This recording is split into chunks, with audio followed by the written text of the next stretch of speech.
একজন বলেছিলেন, গতকাল একজন বলেছিলেন বুকের পাটা থাকলে বাইতুল মুকাররমে শালিক বসানোর জন্য। আমরা সেই জায়গায় বলতে চাই, আপনারা গতকাল মিডিয়ার মাধ্যমে দেখেছেন যে বাইতুল মুকাররমে ব্যবসায়ীদেরকে আটকিয়ে রাখা হয়েছে। এখন আপনি বলবেন যে সালিশ বসান এবং বিচারটা হলে আমার পক্ষে দিতে হবে, জোর করে আপনি বিচার নিয়ে যাবেন। তা আপনি যে গতকালকে বাইতুল মুকাররমে এভাবে ব্যবসায়ীদেরকে বন্দি করে রাখলেন, এটা কোন সভ্য সমাজের উদাহরণ? 2 নম্বর বিষয়, গণ অভ্যুত্থানের পরে অনেক মানুষ বাইতুল মুকাররমের যে নিচতলা স্বর্ণের দোকানগুলা স্বর্ণ চুরি করতে এসেছিল।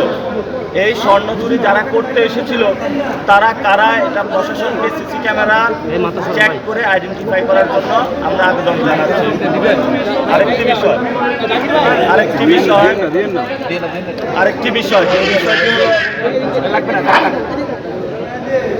আরেকটি বিষয় সেটা হলো যে আপনারা জানেন বিএনপির যারা নির্যাতিত ছাত্রদল এবং যুবদলের যারা নির্যাতিত নেতাকর্মী, আমরা তাদের প্রতি একটি আহ্বান জানাবো।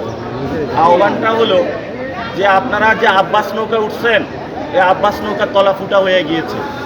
এই আব্বাস নৌকা থেকে দ্রুত নামুন, এটা আপনাদেরকে বাঁচাইতে পারবে না। আপনারা যদি তওবা আস্তাগফিরুল্লাহ পড়ে আসেন, ইনশাআল্লাহ আমাদের দরজা খোলা আছে। চাঁদাবাজি বন্ধ করে আসলে, সন্ত্রাসী কার্যক্রম বন্ধ করে আসলে ইনশাআল্লাহ আমাদের সাথে ঐক্যবদ্ধভাবে কাজ করতে পারবেন। ঢাকা আটে আমি সবাইকে নিয়ে কাজ করবো ইনশাআল্লাহ।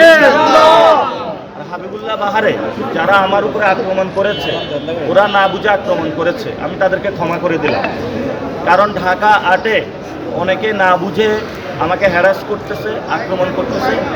আমি তাদের প্রতি একটা সবিনয় অনুরোধ, আমি তোমাদের ভাই, তোমরা আমার ভাই, অনেকে আমার বাবার বয়সী, তো আমি আপনাদেরকে ক্ষমা করে দিলাম।